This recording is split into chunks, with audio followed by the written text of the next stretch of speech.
Vamos a continuar. Recuerde que estamos mirando ahora la segunda parte del capítulo 26. Estábamos considerando la argumentación de Pablo en cuanto a su defensa delante del rey. Vamos a ver el pasaje. Y según recuerdo, a ver si alguien me recuerda en qué versículo quedamos. Habíamos quedado en el versículo 11. ¿Ok?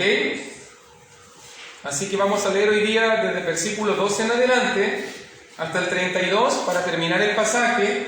Como siempre lo hacemos, participar todos juntos de la lectura. Mi hermano Sergio, si me puede ayudar con el 12, mi hermana Claudia el 13, mi hermana Jessica el 14, Abigail va a participar.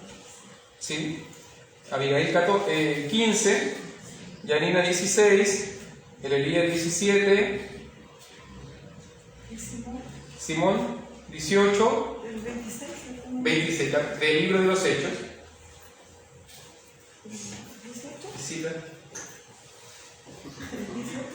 Sí, 19, 20, Juaco 20, 21, Maki 22, Elenita 23, Edison, Hechos 26, 24, mi hermana Magali 25, María Angélica 26, 26, John 26, 27, Priscila 26, 28, Marco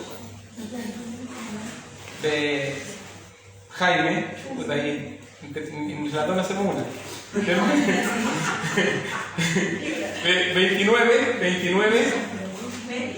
29, ni media, 29, 30, voy a hacer yo 30 y así sustantivamente. Por favor, hermanitos, ayúdenme. Hechos 26, recuerden. Iba yo a Damasco con poderes y en comisión y en personal sacerdotes.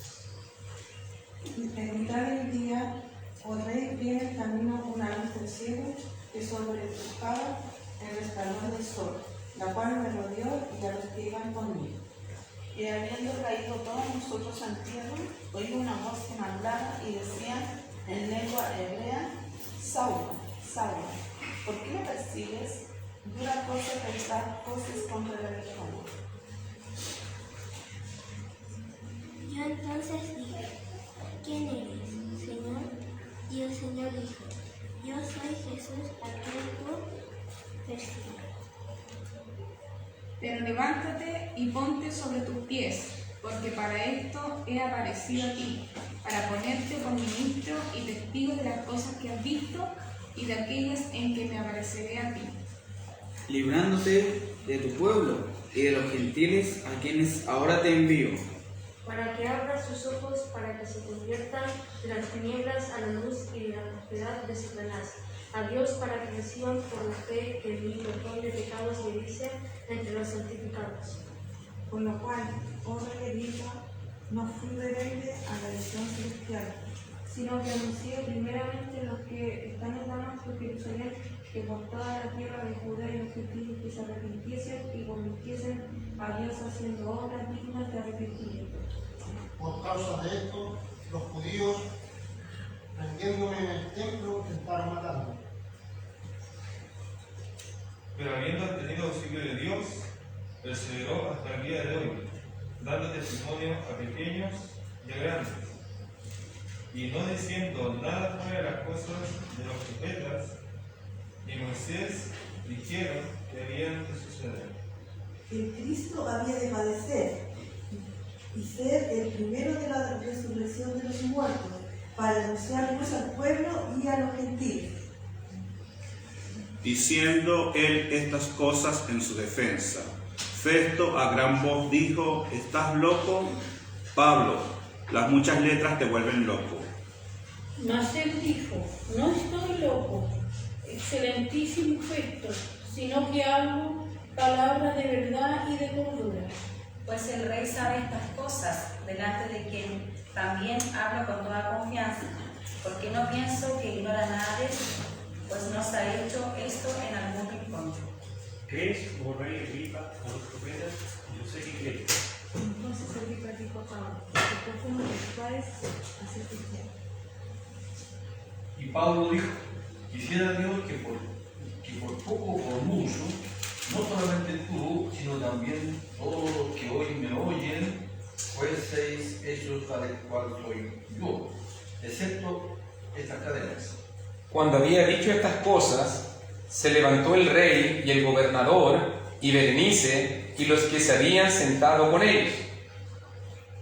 Y cuando se retiraron aparte, hablaban entre sí, diciendo, ninguna cosa digna, ni de muerte, ni de prisión, ha hecho este hombre. Y Agripa dijo a Festo, ¿podía este hombre ser suelto si no hubiera apelado a César? Muy bien, gracias por la lectura, mi hermanito. Terminamos el capítulo 26. Recuerde siempre el contexto, vamos a pasarlo rápidamente, del proceso de encarcelamiento de Pablo. 2 años preso en Jerusalén, 2 años preso en Cesarea. Recuerde que ahí estuvo detenido por el tribuno, alto oficial romano Claudio Lisias, ¿cierto? Y después de eso, cuando hubo la celada, cuando hubo esa acechanza contra Pablo, fue trasladado a la ciudad de Cesarea. Y allí estuvo, en este caso, recibido por el gobernador Félix. Y recuérdese que después de eso hubo un cambio de mando y quedó ahora encargado Porcio Festo. Ese va a ser un personaje importante porque comenzó en el capítulo 25, hubo una reunión entre Porcio Festo, el rey Agripa, Berenice, su hermana y esposa, y allí y otras altas autoridades, y a Pablo se le dio una posibilidad de defenderse, de predicar la palabra de Dios. Es allí donde estamos, y estábamos analizando este sermón de Pablo, tan personal, tan importante dentro, porque aquí se relata también por tercera vez su conversión, y Pablo se presenta. Pablo habla de su antigua vida de fariseo. Recuerden que eso lo mirábamos, como dice ahí la diapositiva, desde el versículo 4 al versículo 8. Pablo habla mi vida. Pablo vivió una vida expuesta desde mi juventud, la cual desde el principio pasé en mi nación. O sea, todos ellos fueron testigos de la vida de Pablo. Y después también hablaba de su celo, de su antigua vida como perseguidor de la iglesia. Y hoy día vamos a comenzar a desglosar un poquito acerca de su conversión. Note que dice el versículo 11, y muchas veces, castigándolo en toda la sinagoga, lo forcé a blasfemar. Allí quedamos. El Pablo perseguidor, el Pablo que quería destruir el cristianismo, el Saulo que quería destruir el cristianismo, el Saulo que estaba enfurecido sobremanera contra ellos. Los perseguí ante las ciudades extranjeras. ¿Se da cuenta de estas palabras, cierto? Si usted se fija muy bien, cuando hablamos de la religión o la religiosidad, normalmente estas palabras no son las palabras que utilizamos, ¿cierto? Por ejemplo, encerré, por ejemplo, azoté, o cuando los mataron, o los castigué, los forcé, enfurecido, los perseguí. No son palabras que normalmente nosotros asociaríamos a lo que es una vida de religión, ¿cierto? Uno normalmente cuando piensa en religiosidad, uno piensa en amor, en perdón, en tolerancia, en poner la otra mejilla, en el amor al prójimo. Pero si tú te fijas muy bien, como Pablo, como Saulo vivía el judaísmo, era una persona extremista, era una persona arrebatada, no vivía el judaísmo de una manera mediocre. Bueno, Pablo siempre fue de la misma manera. Cuando fue judío, fue completamente judío. Viví, dice el versículo, cuando lo estábamos mirando allí, cuando veíamos en versículo 5, viví fariseo. Viví fariseo. No es solamente que era simpatizante, no es que solamente era conocedor, realmente su vida era ser fariseo. Y dice allí en verso 12, iba yo a Damasco con poderes y en comisión de los principales sacerdotes. Recuerde Damasco, si usted puede ver un mapa, a ver si me ayuda acá la diapositiva, después de eso. Damasco tiene que estar por la costa, Cesarea, mucho más arriba, fuera de la zona de Israel. Era una ciudad extranjera. Era una ciudad extranjera. Y allá Saulo viajó en comisión, allá con poderes, con cartas, con autoridad. Habíamos dicho al final como un agente secreto, un agente encubierto con poderes para poder matar a otro, perseguir a otro y en este caso detenerlos. Y cuando iba en ese camino, en este caso hacia Damasco, fíjese cómo dice el versículo 13. Iba por el camino, vi una luz del cielo que sobrepasaba el resplandor del sol, la cual me rodeó a mí y a los que iban conmigo. Y desde que Pablo vio esa luz, su vida cambió en 180 grados. ¿Cierto? Cambió completamente de dirección. En ese momento, Saulo, que iba en una comitiva, me imagino cabalgando presurosamente junto con otros perseguidores del cristianismo, cayó del caballo y habiendo caído todos nosotros en tierra, oí una voz que hablaba y decía en lengua hebrea. Aquí hay una aclaración. Recuerde que recuerde siempre para poder mirar. No dice Hechos 9 la lengua que se decía. Entonces eso significa que esto es un relato, se llaman relatos complementarios. Cuando la misma historia se cuenta ahora 3 veces, entonces para poder mirar la película completa, tú tienes que mirar capítulo 9, tienes que mirar capítulo 22, tienes que mirar capítulo 26. Cuando tú juntas esos 3 capítulos, tienes la visión completa. La visión completa. Y la Biblia está llena de relatos complementarios. Por ejemplo, por eso es que hay 4 evangelios. ¿Por qué? Porque hay 4 evangelios. No es porque hay 4 verdades diferentes de la vida de Jesús, sino que hay una sola verdad de la vida de Jesús, pero mirada desde 4 ópticas diferentes. Pero en la misma historia, mirada, en este caso, bajo la óptica de distintos autores. Es diferente ver la historia de Jesús bajo la perspectiva, por ejemplo, de un judío celoso de la ley, como Leví, como Mateo, un hombre judío. O es diferente ver la historia de Jesús por Lucas, un griego. Él no creció judío. Por eso Lucas da demasiadas explicaciones. Porque Lucas tiene que explicarle, poniéndose en los zapatos de uno que no conoce de primera fuente la historia de Jesús. O lo mismo cuando tú lees a Juan o cuando tú lees a Marco. Marco no estuvo presente. Por eso es más breve. Y uno entiende de que Pedro le ayudó mucho y el Espíritu Santo, por eso es que es un evangelio más breve, más corto, porque él no fue testigo presencial de los acontecimientos que se están relatando. Mateo sí, Juan sí. Ellos lo vieron. Entonces, si uno lo ve, estos relatos nos ayudan a poder mirar bien la historia en su amplitud, porque hay frases que se van sumando, no se van restando, no sé. ¿Por qué digo esto? Porque hay gente que cuando lee, por ejemplo, un capítulo y después dice otro capítulo, algo diferente, dice, ¿viste? La Biblia se contradice. Y si la Biblia se contradice, mira, no es fiable, no puedes confiar en ella. Pero no es así, son relatos complementarios.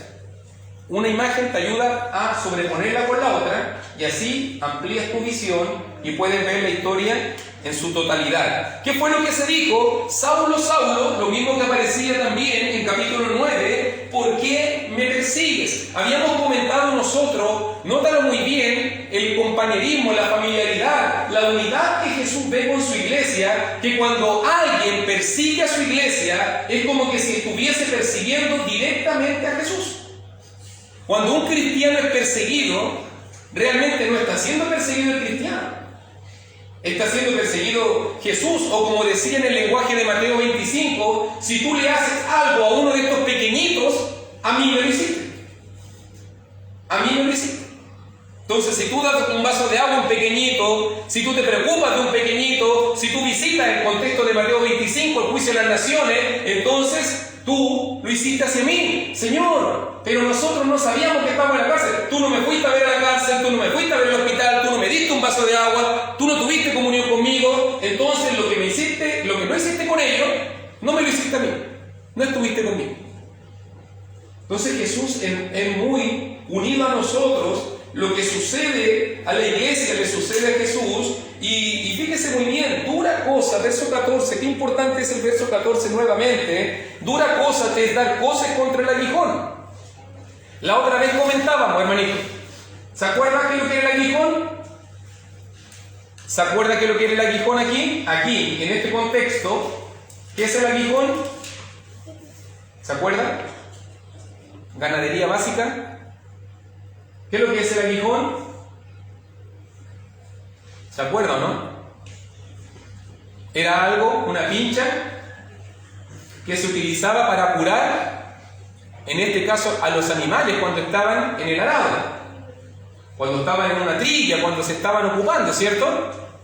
Entonces, cuando el animal se ponía muy lento, cuando el animal se ponía muy terco, cuando el animal se ponía muy rebelde, entonces el ganadero le daba con el aguijón para poder encauzarlo, para poder despertarlo, para poder motivarlo, ¿cierto?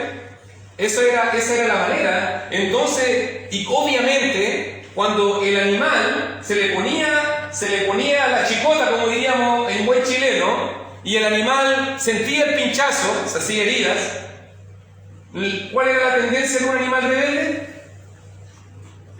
Patear. El animal pateaba, porque le ponían para punzarlo, y el animal donde sentía el punzazo, un animal dócil saldría rapidito y no patearía. Pero como este animal era terco, pateaba, porque quería seguir quedándose, y donde pateaba más se rompía. ¿Por qué? Porque seguía puesto ahí el punzón. Entonces era muy negativo para un animal ponerse a patear, en este caso dar coces, que esa significa la frase, dar coces, en versículo 15, contra el aguijón. O sea, date cuenta, ¿te fijas tú lo que dicen simples palabras del carácter de Pablo? El tipo era rebelde. Y lo más probable, yo aprendo de esta frase, dar coces contra el aguijón, o sea, eso significa de que Dios tiene que haber intentado varias veces puncetear a Pablo, y no lo lograron. Y eso me hace pensar un poquito en nosotros, hermanito. Porque fíjate que hay una aplicación práctica en esta lección. Porque el arado es del Señor, el camino es del Señor. El animal aquí somos nosotros. El ganadero, el amo aquí es el Señor. Los puñetazos que Él nos da son para darnos dirección, para que sigamos avanzando, para que sigamos en el camino correcto. Pero ¿qué hacemos muchas veces nosotros? Como Pablo, muchas veces estamos dando patadas hacia atrás al Señor, porque no queremos ir en la dirección correcta, porque no queremos obedecer al mandato del Señor, porque no queremos someternos a su voluntad. Al final, entre más pateemos, más daño nos vamos a hacer. Leía por ahí de que muchas veces los animales quedaban completamente sangrantes en sus piernas. ¿Por qué? Porque preferían patear en vez de avanzar. Y lo mismo pasa con un cristiano que quiera ir en contra de la voluntad de Dios. Entre más patees, más daño te haces tú, pero el Señor no se va a hacer daño. El Señor no le va a afectar. El que se hace daño es el animal terco. Y la imagen aquí en el pasaje, Saulo, eres un animal terco. Y como Dios trata con los animales tercos, tiene que ponerle el aguijón. Dios tiene que ponerle el aguijón a los animales tercos. A los animales dóciles, si el animalito sabe lo que tiene que hacer, el animalito va nomás. Vaya, es obediente, es mansito, se mueve para allá, ara para acá, deja la tierra listita. Pero, ¿cuál es el animal que necesita el punzón? ¿El aguijón? El animal terco. Entonces, cuando a veces nosotros recibimos los puncetazos del Señor, lo que tenemos que preguntarnos tal vez es, ¿somos animales dóciles? En la imagen, obviamente, no somos animales, pero en la imagen, ¿somos animales dóciles? ¿O tenemos que recibir el punzón para hacer caso? Es lo que le sucedió a Saulo, porque fíjate que la consecuencia inmediata. ¿Qué le pasó a Saulo? ¿Cuál fue la última puncetada del Señor para Saulo? ¿Te acuerdas lo que le pasó a Saulo cuando vio la luz? ¿Qué le pasó? Quedó ciego. Imagínense que tenga que quedar alguien ciego para que se dé cuenta que tiene que seguir en el camino del Señor. Así de terco a veces son. Tienen que venir cosas muchas veces, tienen que venir pruebas muchas veces, tienen que venir puncetazos muchas veces, porque no queremos de buenas y primeras atender a la dirección que Dios quiere dar. Y Saulo tuvo que quedar ciego 3 días. 3 días y 3 noches. Llorando en una pieza. Ahí en Damasco. El que iba a llegar como el choro, el malo, el que iba a llegar, aquí los voy a perseguir a todos, aquí mando yo, mira, vengo con cartas de los principales sacerdotes, mira, yo tengo poder y autoridad. Llegó escondido, llegó humillado, llegó ciego y tuvieron que tenerlo en una pieza. Ahí escondido llorando. ¿Qué tiene que haber hecho Saulo en ese momento? Puro pedirle perdón a Dios, puro humillarse delante de Dios, puro haberse arrepentido. Incluso mire como dice allí, versículo 15, ¿quién eres, Señor? Él dijo, yo soy Jesús a quien tú persigues, pero levántate y ponte sobre tus pies. Por si acaso hay un significado simbólico en esa frase. Siempre cuando la Biblia habla de que nos levantemos, por si acaso no solamente está hablando de posición física, ¿cierto? Sino realmente Dios le está mostrando a Saulo en el estado real que él estaba. ¿Y en cuál era el estado real que él estaba? En el suelo. En el suelo. Espiritualmente hablando, Saulo estaba en el suelo y el desafío del Señor, ponte sobre tus pies, porque para esto he aparecido a ti. ¿Y sabe lo que tiene que analizar usted ahora, hermanito? Lo que yo tengo que analizar ahora. ¿Las pruebas son duras? Sí. Las pruebas muchas veces nos afectan, nos puncetean, nos hieren. ¿Cierto que sí? Pero si tú miras la frase de Jesús, para esto he aparecido a ti. ¿Y qué significa el para esto? ¿Qué significa un para esto? Para que lo entiendan. ¿Qué significa un para esto? Un propósito, ¿no? ¿Cierto? ¿Hay una finalidad? Que es humillar. Claro, había un propósito. O sea que una prueba de Dios nunca va a ser sin sentido. Nunca no va a tener un propósito.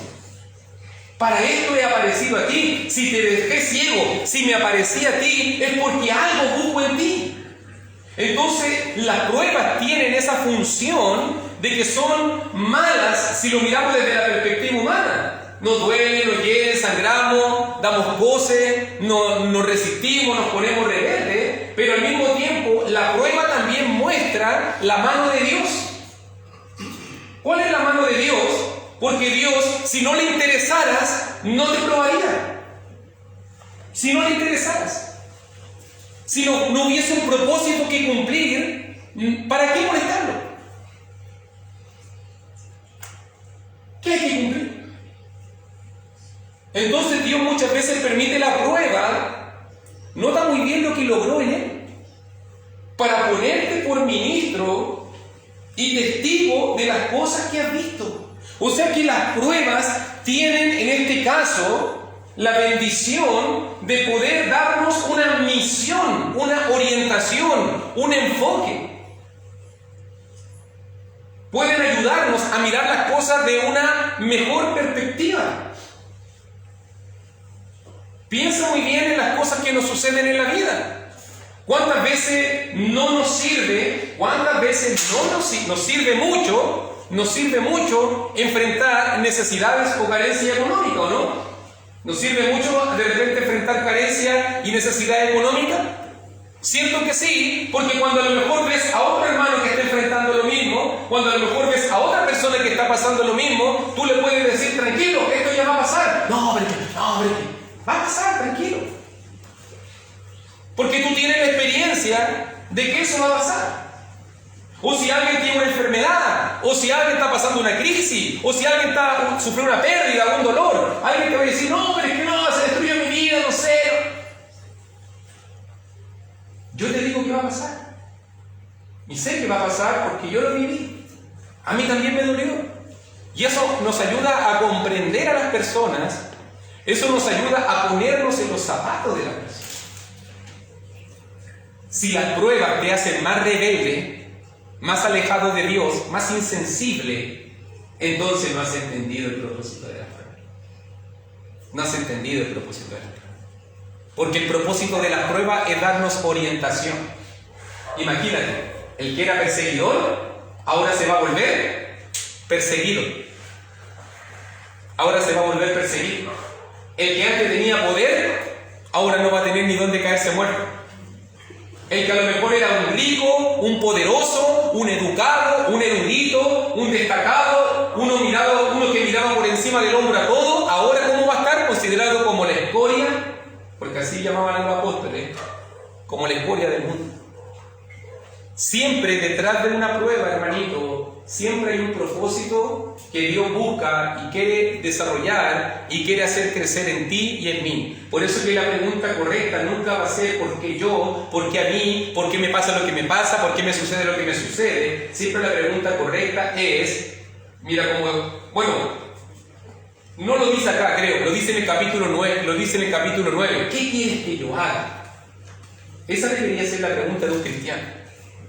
Si usted mira en la misma historia de conversión, en el relato complementario, en Hechos capítulo 9, cuando uno mira la misma historia, versículo 6, mire, márquelo por ahí si quiere, esa fue la respuesta correcta. Yo me imagino que suele salir un sorteo, ¡tin, tin, tin, tin, tin! Respuesta correcta, le ayuntaste medio a medio, Saúl. Con la respuesta correcta, con la pregunta correcta. Hechos 9:6. Él temblando y temeroso dijo, Señor, ¿qué quieres que yo haga? ¿Te das cuenta? Esa es la respuesta que un cristiano, y la pregunta que debe hacer un cristiano cuando está delante de una prueba. ¿Y por qué es importante esa pregunta, hermanito?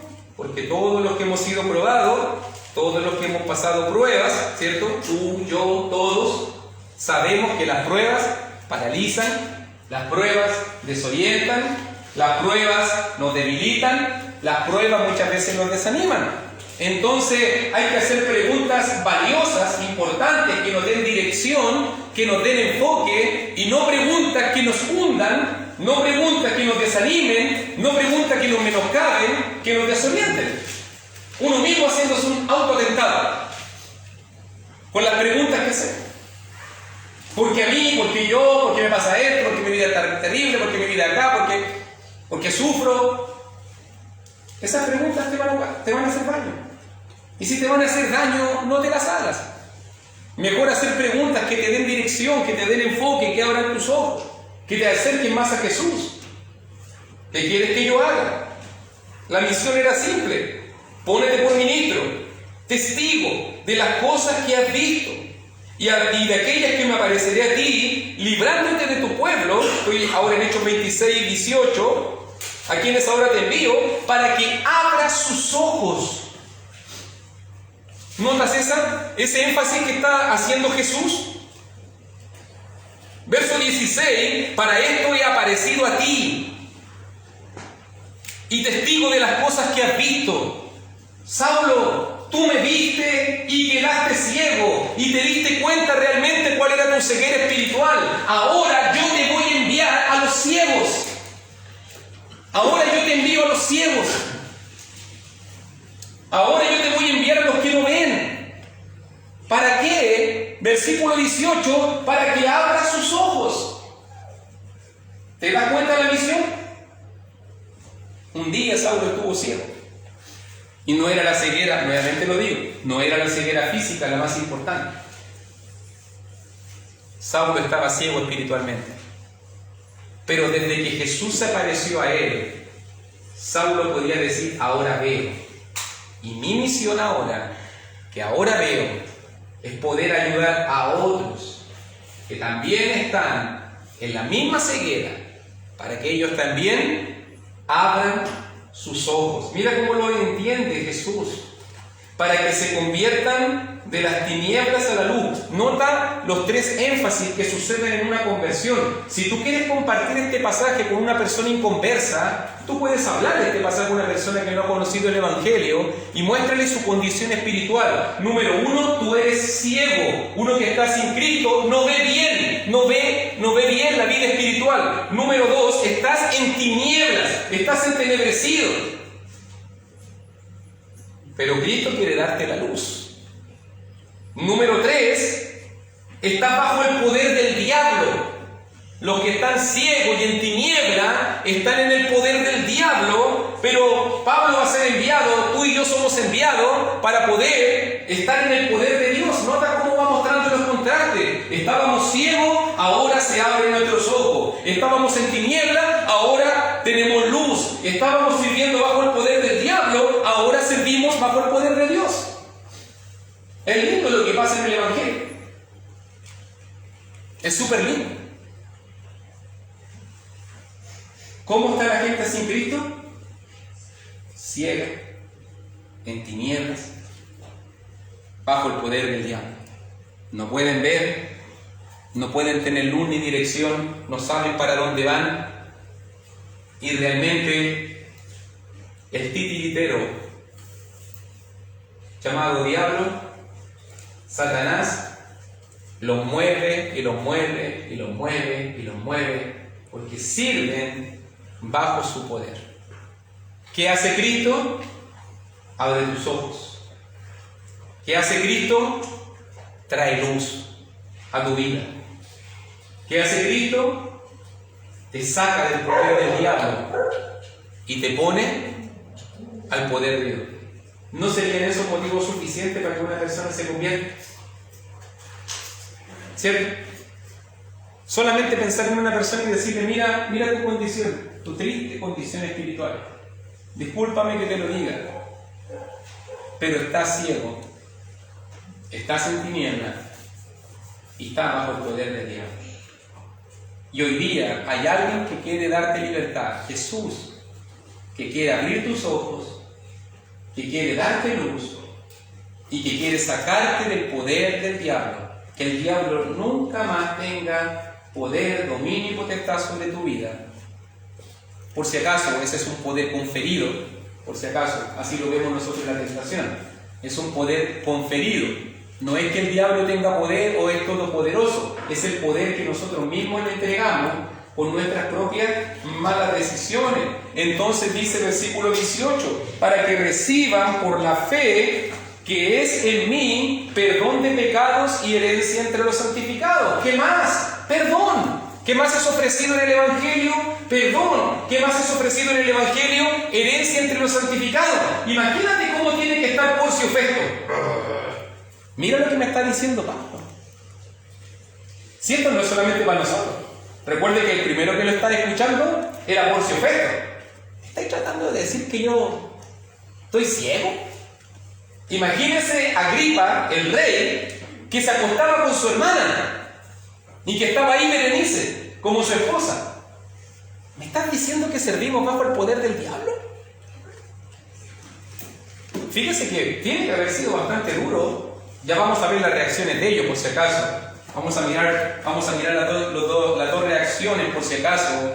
Pero recuerde que este pasaje Saulo lo predicó no a una gran multitud, sino delante de reyes paganos y judíos, reyes en este caso que estaban pecando. Pablo le estaba diciendo: discúlpame, Agripa, yo un día estuve igual de ciego que tú. Discúlpame, Berenice, un día yo estuve sirviendo bajo el poder del diablo igual que tú. Discúlpame, Porcio Festo, yo un día también estuve en tinieblas como tú.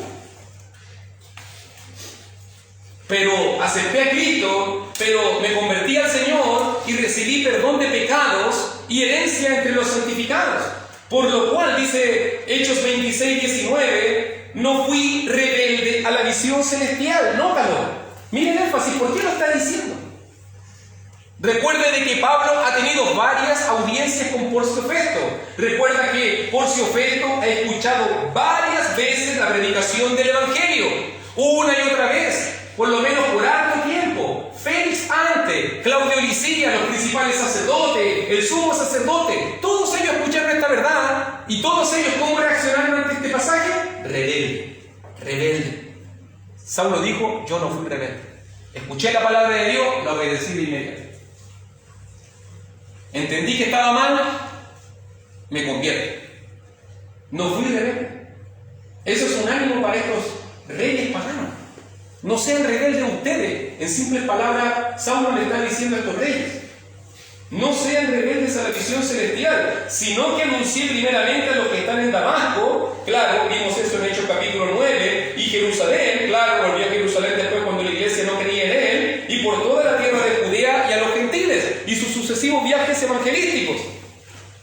¿Cuál era el mensaje de Saulo? Que se arrepintiesen y se convirtiesen a Dios. ¿Para qué debemos arrepentirnos y convertirnos? Para abrir nuestros ojos, para salir de las tinieblas a la luz, para salir de la potestad de Satanás a Dios, para tener perdón de pecados, para tener herencia entre los santificados. Pero nota lo que Saulo agrega: que se arrepintiesen y se convirtiesen a Dios, haciendo obras dignas de arrepentimiento.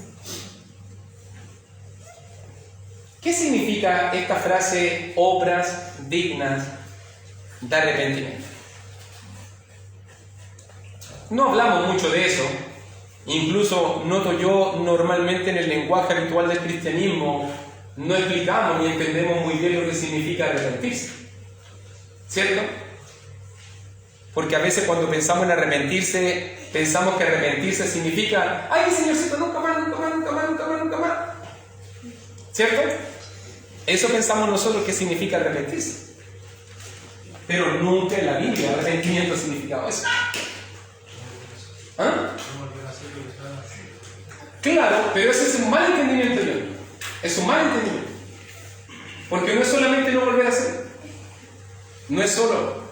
Esa es la enseñanza limitada que muchas veces hemos recibido, y por eso es que el pecado se enquista en nosotros, y por eso es que después nos preguntamos por qué no puedo dejar de pecar. Y es porque pensamos que la solución al problema es solamente dejar de hacerlo. Es como que si alguien te dijera, a ponerlo en un caso súper simple, te resfriaste, un ejemplo. Si tú te resfriaste, te dio una amigdalitis, te dio una faringitis, te dio cualquiera de cualquier enfermedad infecciosa, y la gente te dice: ¿y cómo se te contagió? No, que me junté con este. Ya, la solución es: no te juntes más con ellos. Pero no te sanes. Dejaste de juntarte con ellos. Pero el bicho sigue ahí.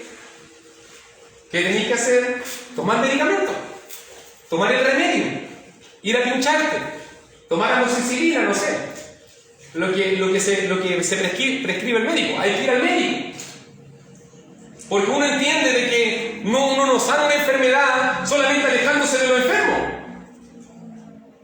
Uno sana una enfermedad yendo al medicamento, yendo, en este caso, al tratamiento. De la misma manera, cuando tratamos con la enfermedad del pecado, no es solamente que tengo que apartarme del pecado. que hacer obras dignas de arrepentimiento. ¿Cierto? O sea, si mentí, la obra digna de arrepentimiento es decirle la verdad a la persona que le mentí. Si no, en la mente de la persona va a quedar siempre esa mentira ahí.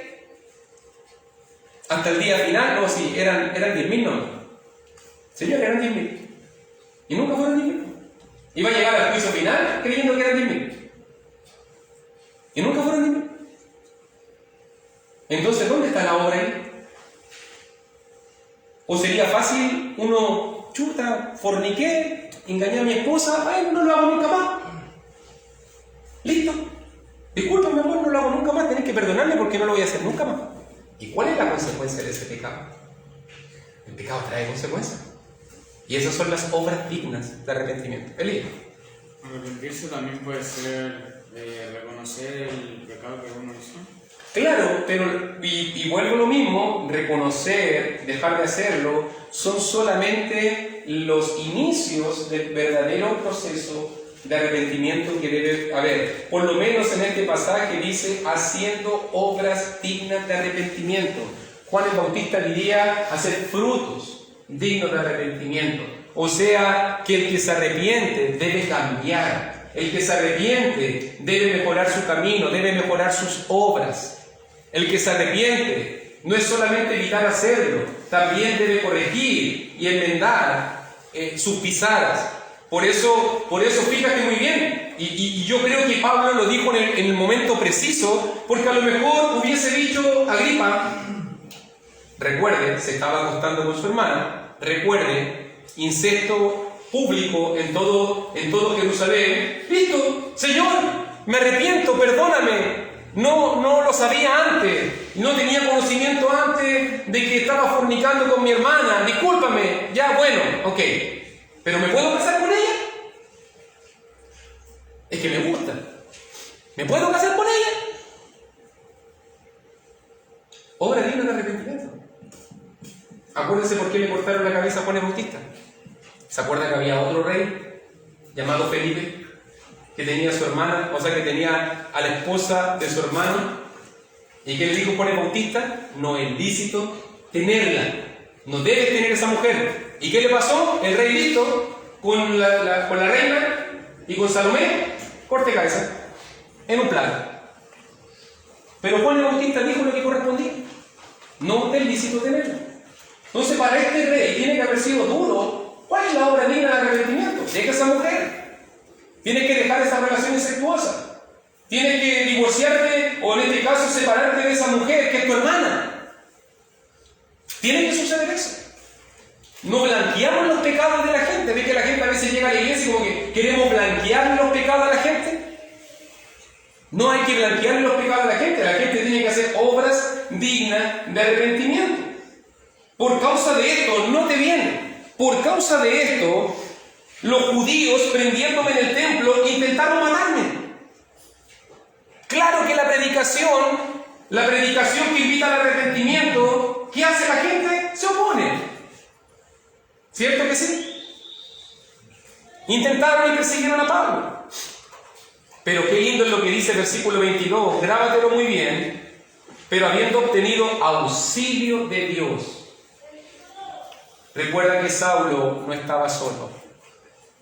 Recuerda que la predicación de Saulo no fue la predicación de él. Un punto que a veces se nos olvida, hermanito, un punto que a veces se nos olvida, y te lo digo a ti y me lo digo a mí, un punto que se nos olvida muchas veces cuando predicamos. ¿Y por qué no le predicamos a la gente? Porque la gente se puede sentir, se puede molestar, se puede distanciar de nosotros.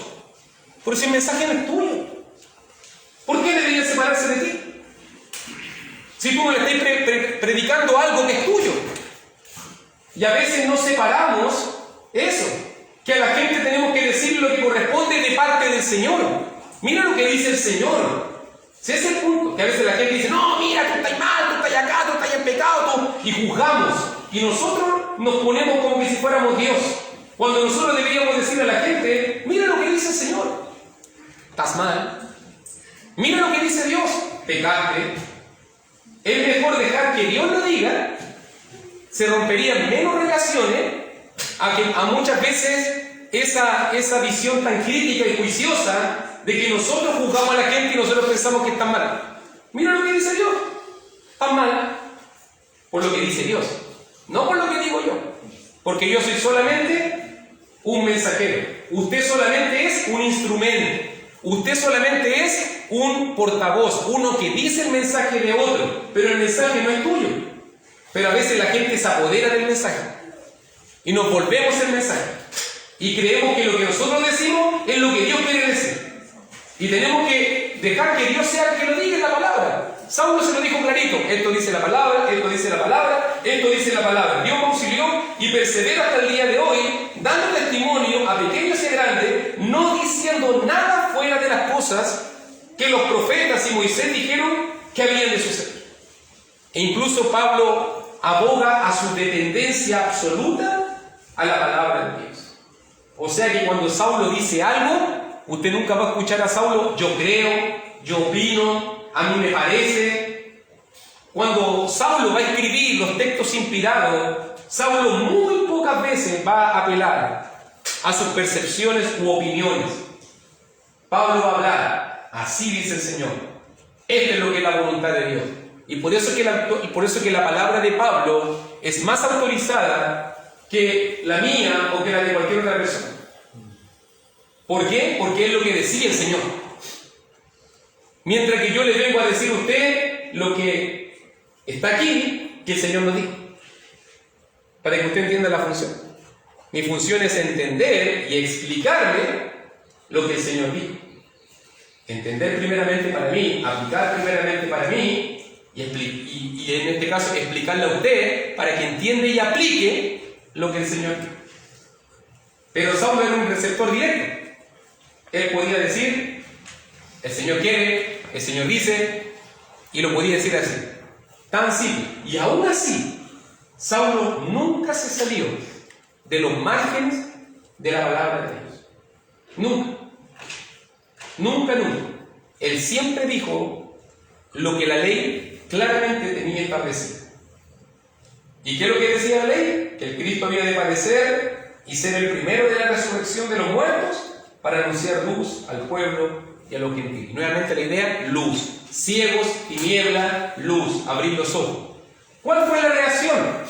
¿Cuál fue la reacción de Festo al mensaje de Pablo? ¿Cómo reacciona muchas veces la gente? Este es el último sermón escrito de Saulo. ¡Estás loco! Saulo, las muchas letras te vuelven loco. Mucho estudiar la Biblia te hace mal, Saulo, me parece. ¿Cómo estáis diciendo estas cuestiones? ¿Estáis locos? Así reaccionó Porcio Festo. Recuerda que Porcio Festo no tenía conocimiento bíblico. Él era un romano que desconocía totalmente la ley de Dios. Y Saulo habló de cosas de la ley de Dios. Entonces, para él, como Pablo lo dijo en Romanos, era locura. Los griegos siempre vieron la predicación del Evangelio como locura. No la lograron entender, nunca. En su mente greco-romana no la lograron entender. ¿Cuánta gente hoy en día, sin conocimiento de Dios, cuando se le presenta el Evangelio, dice: estas son puras falacias, esta es pura locura? No lo creen. Esa fue la reacción de Porcio Festo. Pero ¿qué le dice Saulo? No estoy loco, excelentísimo Festo, sino que hablo palabras de verdad y de poder. Y Saulo se defiende: no te estoy diciendo una locura, te estoy diciendo la verdad de Dios, te estoy diciendo la voluntad de Dios, lo que Dios realmente quiere. Pero el rey sabe estas cosas, delante de quien también hablo con toda confianza. Y ahora se le dirige a Agripa, para que ya vamos terminando. ¿Crees, oh rey Agripa, a los profetas? Mira la pregunta de Saulo. Saulo estaba apelando en versículo 22 que él no hablaba nada fuera de los profetas y Moisés. Pablo también sabía en versículo 26: porque no pienso que ignora nada de esto, pues no se ha hecho en algún rincón. O sea, el cristianismo no fue algo ocultista, algo que se hizo en secreto. ¿Crees? Saulo dice: yo sé que crees, yo sé que conoce la ley. Ahora está hablando con un judío que conocía la ley, con alguien que conocía la palabra. ¿Y qué dijo Agripa? Versículo 28. Qué linda respuesta, pero qué triste respuesta a la vez. Por poco me persuades. Por poquito, diría ahora. Un casi. Pero recuerda que el cielo no va a tener a ningún casi convertido, ningún casi arrepentido, ningún casi obediente. ¿Cierto? Por poco me persuades a ser cristiano. ¿Fue una respuesta sincera? El mensaje del Evangelio le impactó, pero hay muchas personas, mira lo que voy a decir, hay muchas personas que saben el mensaje correcto, saben lo que tienen que hacer, pero su orgullo y su rebeldía no lo dejan hacer. Por poco. ¿Es la respuesta que debería dar una persona? ¿Es una respuesta que debería dar alguien? Yo creo que no. ¿Cierto? No podemos decirle a Dios, por poco me bauticé, por poco leí la Biblia, por poco oré, por poco me congregué, por poco participé de los estudios, por poco... No podemos hablar a Dios en esos términos. Al final, Pablo solamente muestra su decepción. Verso 29, quisiera Dios que por poco o por mucho, no solamente tú, sino también todos los que hoy me oyen, fueseis hechos tales cual yo soy. Cristiano. Quiero que todos sean cristianos, dice Saulo, excepto estas cadenas. Me imagino que Saulo mostró, usando sus manitos para mostrar cómo estaba físicamente. Cuando había dicho estas cosas, se levantó el rey, el gobernador y Bernice y los que habían sentado con él. Fíjese que cuando miramos en el día de Pentecostés, a la predicación de Pedro, más de 3.000 personas se convirtieron. Cuando miramos la predicación de Pedro en el pórtico de Salomón, por lo menos eran 5.000 varones, más de 10.000 personas reunidas. Cuando vemos las predicaciones de Esteban, también hubo oposición, pero mucha conversión.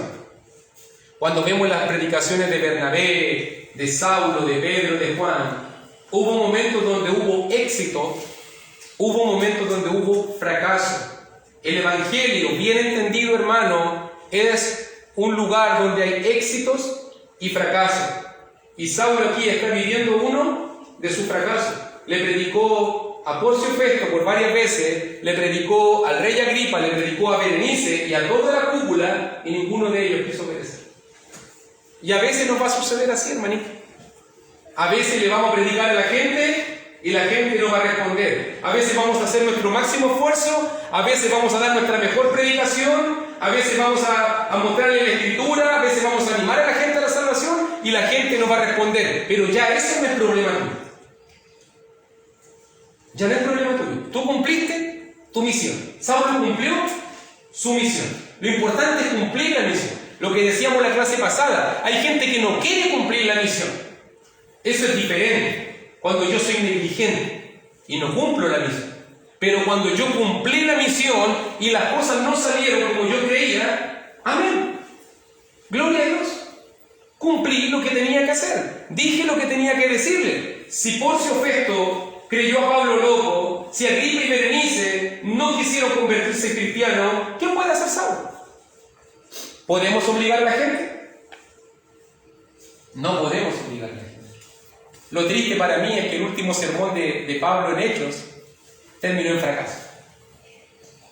En un fracaso pensando en los oyentes, pero en un éxito pensando en el que habló. ¿Cierto? Porque si usted dice lo que tiene que decir, usted es exitoso, porque usted cumplió lo que tenía que decir. Si usted no lo dice, es fracasado. Si usted lo omite, si usted lo oculta, usted es fracasado. Pero si usted dice lo que tiene que decir, aunque no haya conversiones, yo quiero animarte, porque a veces por causa de esas cosas la gente no quiere evangelizar. Es que ¿quién me va a oír? Es que ¿quién me va a escuchar? Es que no creo que se convierta. Es que ¿cuándo va a cambiar? No, ¿de a dónde? Y al final nosotros estamos juzgando antes y no estamos dejando que la palabra opere. Dejemos que la palabra opere. Dejemos que la palabra sola provoque el convertimiento. Si sigue, si no, no va a ser su responsabilidad. Lo último que dice el capítulo solamente, antes de, ya para la próxima semana vamos a ver el viaje, porque ya se terminó el encarcelamiento y Pablo tiene que ir al viaje a Roma. Entre ellos conferenciaron para callar a los reyes y el gobernador. Y todos los que estaban ahí, y todos llegan a la misma conclusión. Ninguna cosa digna de muerte ni de prisión ha hecho este hombre. Y Agripa dijo a Festo: ¿podía este hombre ser puesto en libertad si no hubiera apelado a César? Recuerde que Saulo apeló a César, y como apeló a César como ciudadano romano, él tiene que ir a presentarse delante del mismo emperador y defender su caso delante del mismo emperador romano. Pero ¿se fija? ¿Se llama la atención algo? ¿No fueron casi las mismas palabras que dijeron de Jesús? ¿Se acuerdan? Ninguna causa digna de muerte. Qué increíble que cuando los cristianos están presos, bíblicamente, los cristianos están presos y todos saben que no están haciendo nada. Todos saben. Qué increíble. Pero aún así, siguen padeciendo. Siguen sufriendo. Hay cuánta gente que está presa, pero no está por sus malas decisiones, por su crimen, por consecuencia de lo malo que hace. Pero qué increíble que Jesús, que Saulo ahora, y que muchos hombres, como Daniel, me acuerdo yo que estuvimos estudiando el profeta Daniel, Jeremías, cuando estuvo predicando en la destrucción de Babilonia, los grandes hombres de Dios que pasaron prisiones, todos sabían. José no hizo nada malo, estuvo preso. Jeremías no hizo nada malo, encadenado en el pozo. Usted se va a dar cuenta que los grandes hombres de Dios sufrieron el oprobio de Cristo. Y no los vemos quejándose, no los vemos llorando, no los vemos lamentando por su triste condición. Los vemos estando en esas posiciones con la frente erguida y haciendo la obra de Dios, defendiendo la causa de Cristo. Y es lo que tenemos que hacer, sea cual sea nuestra posición, defender la causa de Cristo. Ahora Pablo está encadenado. Recuerden que dije que Saulo esperaba un mejor viaje, en primera, en un crucero, en un yate, ¿cierto?, de Mesopotamia a Roma, que lo esperaran los hermanos de la iglesia, que lo llevaran en caravana, que pudiese ir a hablar al emperador. A lo mejor Saulo en un sueño tiene que haber pensado que llegaría de esa manera delante del emperador, pero va a llegar encadenado, incluso encadenado en un náufrago, a punto de ahogarse en el mar, en tempestades casi todos los días. Lo picó una serpiente venenosa. Uno diría: chuta, Saulo, ¿cómo llegaste?